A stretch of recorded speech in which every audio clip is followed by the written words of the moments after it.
I grew up in a small town and I love that lifestyle where Main Street looked like a Norman Rockwell painting, everybody knew your name, but I watched our movie theater close, I watched our grocery store close, my school eventually closed, and I assumed the only way I would be able to have a successful career was to move out of state. My sister moved to Texas, my brother moved to California, and I moved just a couple counties over to coal country.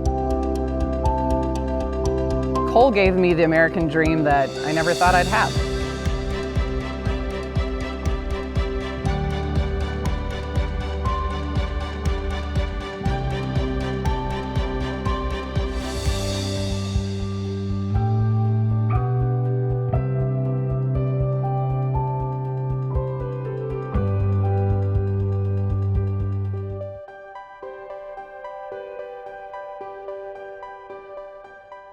When my great-grandparents and a grandfather that immigrated to the United States, ended up in Arthur, North Dakota, they started the grain elevator there in 1906. There was no electricity in Arthur in 1906. They bought a generator and started using electricity to run the grain elevator, but also selling the spare power to the community. And so as a young child, I actually remember my dad, going out in blizzards along with other guys from the elevator to try to make sure power lines were up, to make sure electricity could get to the folks that had dairy cattle and other folks that were there. And so, rural electrification really allowed North Dakota to become North Dakota. If you think about it, from charging our phones to having stoplights working at major intersections, to turning on your lights, turning on your furnaces, medical procedures, critical care medical procedures, that is all about electricity. None of that could have been achieved without electricity, without it being readily available and affordable.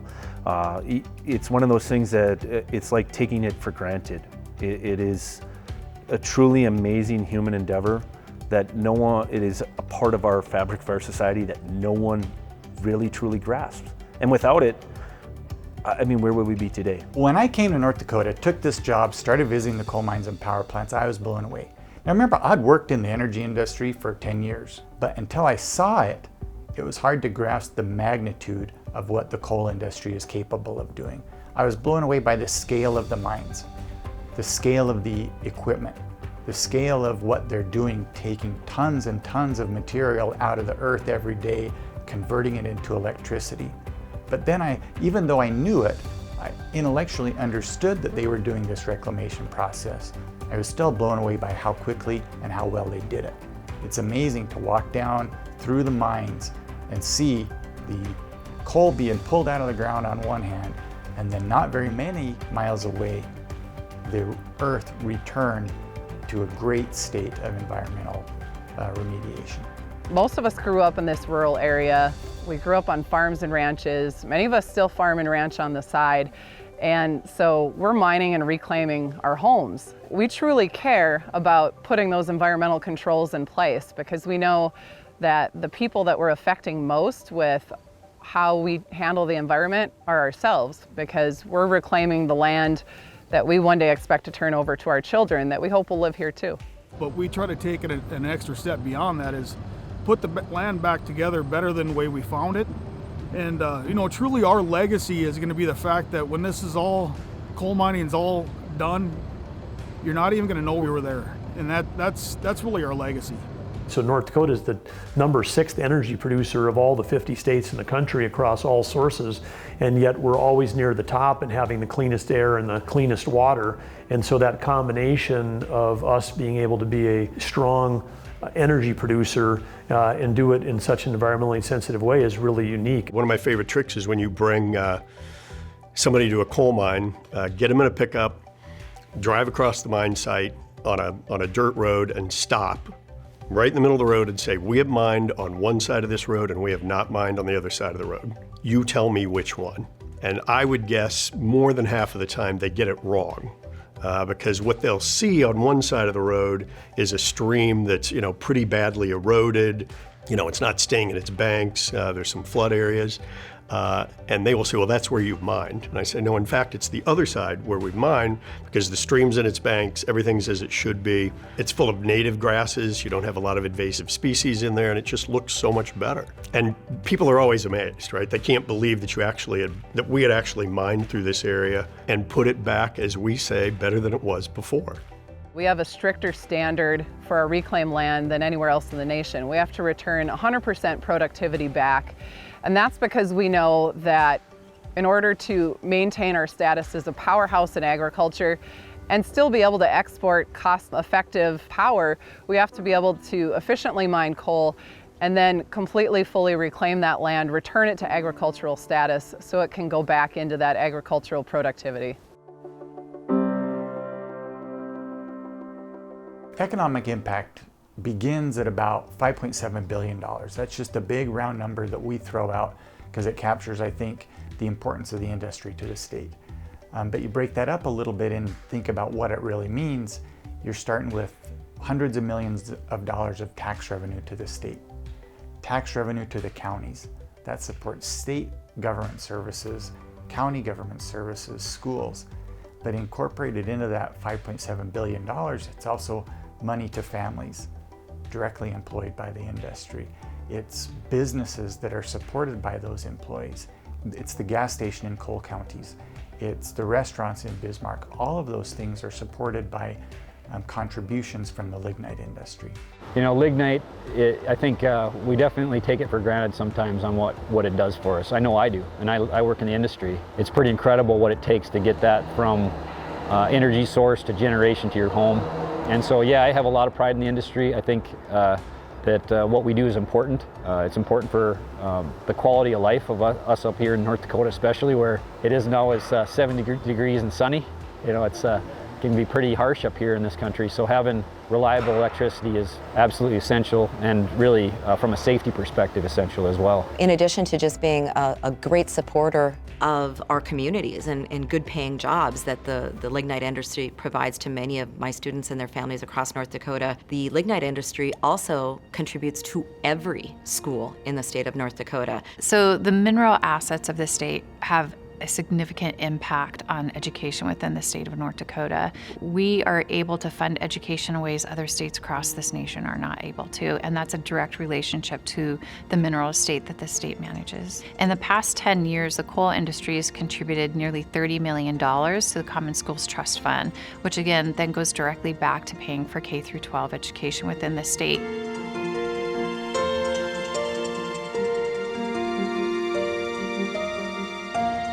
Beulah is a lifestyle. I mean, it's a wonderful place to live, good community, good people. The plants and the mines all bring stability to the city of Beulah.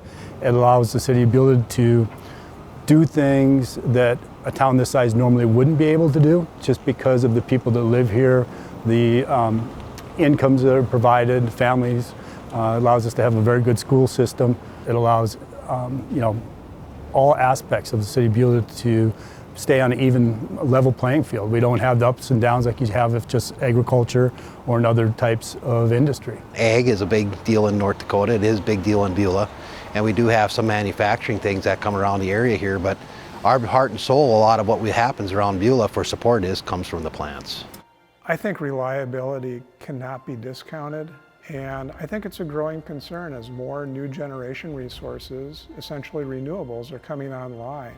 People want to know that when they turn on the light switch that they're going to have power, whether it's the middle of the night when the sun isn't shining or on a hot day when the wind isn't blowing.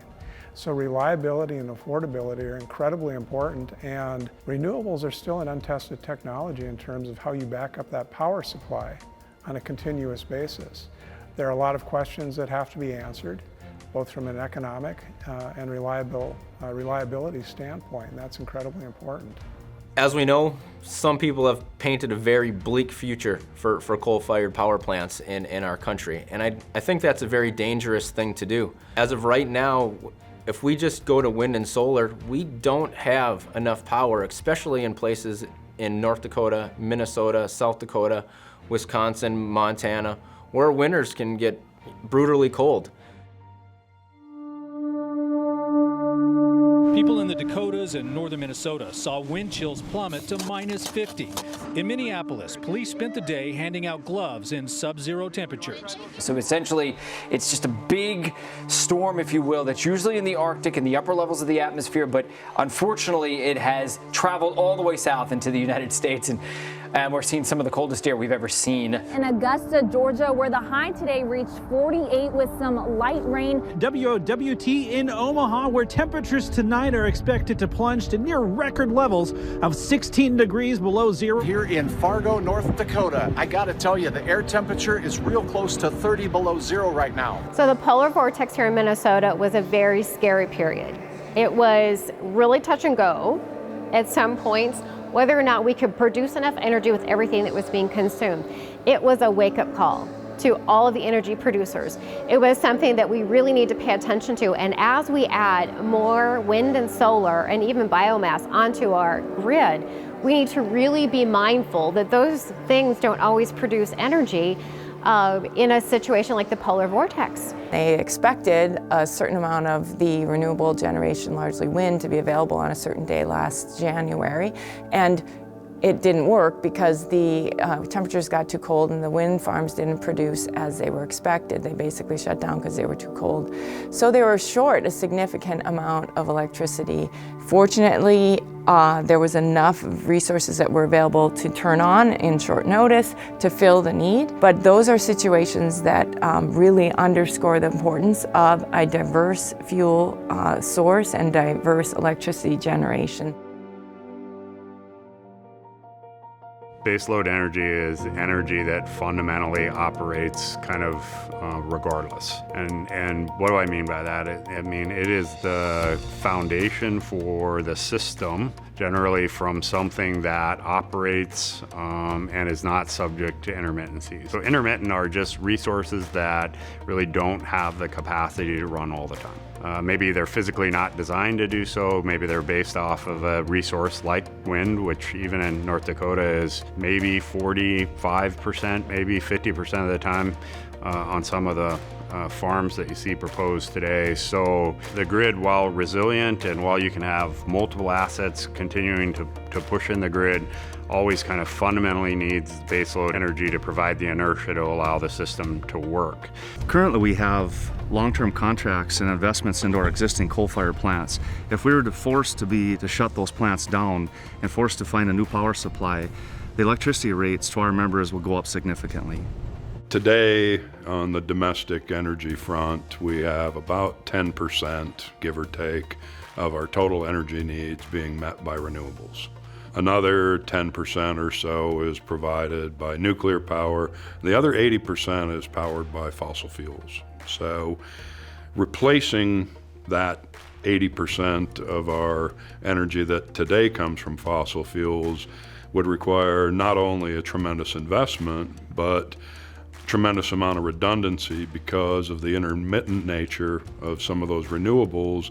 We need to, for instance, if it were wind power and we needed 500 megawatts of incremental power in a particular market, we would probably need to build closer to 2,000 megawatts of power and store at those times when we're actually producing that capability so that we could have a steady and reliable 500 megawatts available to the grid. So essentially we're going to be looking at a triple or a quadruple capital investment for capacity if we want that capacity to be available at all times.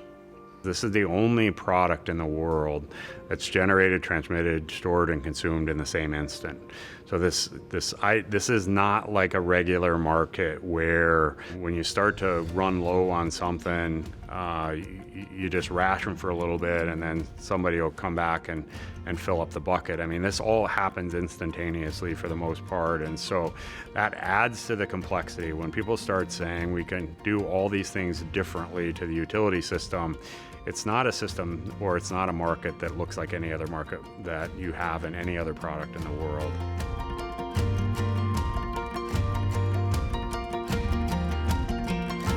Over the years, coal-fired plants in North Dakota have done a tremendous amount of work to get cleaner and cleaner every year. And I think it's important to remember that plants every year are continuing to better their processes so that their emissions become less. People want a lower carbon environment. The way you do that is by developing and deploying the technology. And it's got to not only work, the company has to be able to afford it. You can't regulate your way there. Even if that worked in the United States, which as we've seen it doesn't, you can't regulate China or some other country. But if you develop the technology, deploy it, and get it to the point of commercial viability, then others will adopt it, and that's how you solve the challenge. This industry has changed a lot. I've been working in this industry for over 20 years, and being able to evolve with it and watch it evolve has been truly exciting. And what I'm really intrigued by is what else can we make out of coal?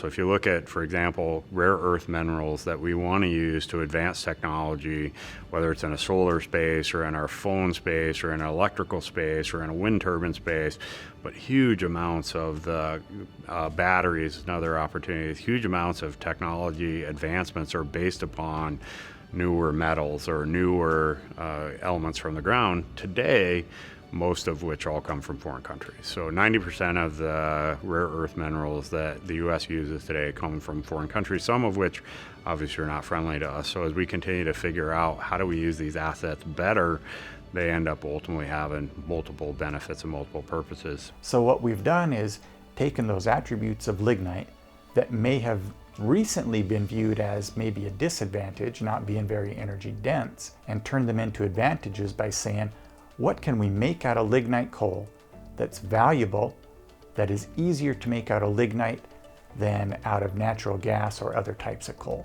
And those are things like plastics, like fertilizers, like graphene, carbon fibers, rare earth elements. And that's going to play a significant role in the future of the lignite industry. The debate over energy policy had become cartoonish in its simplicity, where it's renewables are good, every other type of electric generation is bad, and the quicker we can move to all renewables, the better. And what really is concerning about that is it's just not realistic. That's not the way the electricity, the grid operates or can even operate.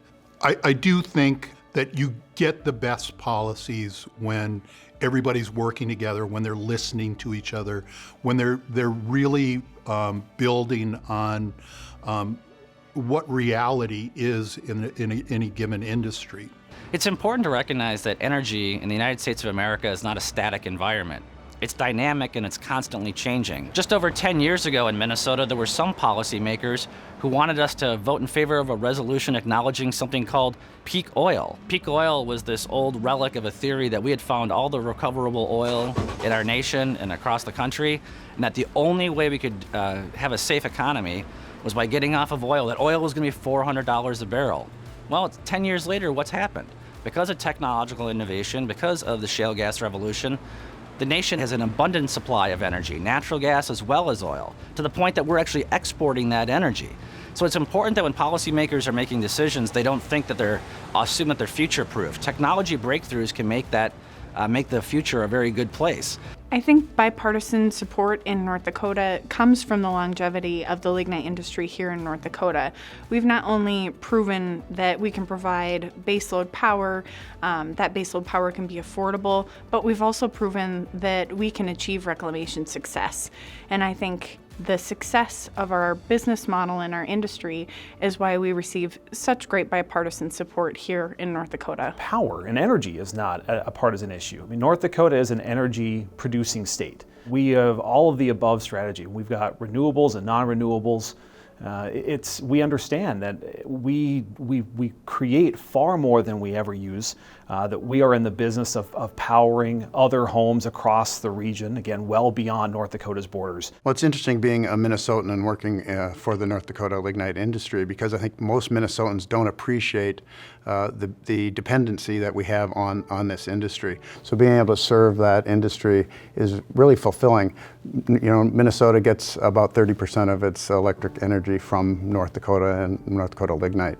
And most people, frankly, in the state don't realize that and don't appreciate that. Well, Minnesota is an energy-intensive economy. So whether it's the high-tech powerhouses in the Twin Cities metro area, or the farming operations of southern and western Minnesota, or the mining operations in northeastern Minnesota, it takes a lot of energy to power our economy and to provide our high standard of life, our quality of life, high standards of living.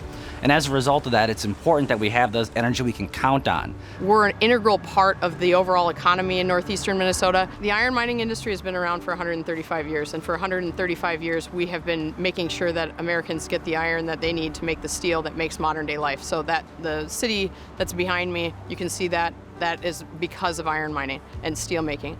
But when it comes to energy, we wouldn't be where we are today without a reliable source of energy. And so when it comes to the relationship between iron and energy, it's really a cohesive relationship. One wouldn't be where it is today without the other. We wouldn't have coal-fired plants without steel, and steel would not be where it is today without coal-fired plants. The mines as well as the power plants, those provide great jobs for North Dakotans, but they also provide a huge amount of energy into the Minnesota market. If you take that away, we don't have a backfill for it right now. The reason that we want to continue to invest in technology and making that better is because there's nobody that does it better than Midwestern people. We are the ones that find pathways, we're the ones that find solutions to get that energy as clean as it can be, and also as affordable as it can be. We really want to help the environment, right? Instead of regulating down and restricting the use of this valuable resource, let's find ways to use it better so that we can create a better environment for the entire world.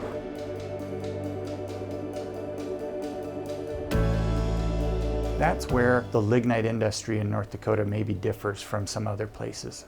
We've dedicated ourselves to answering the question, what do you do with CO2?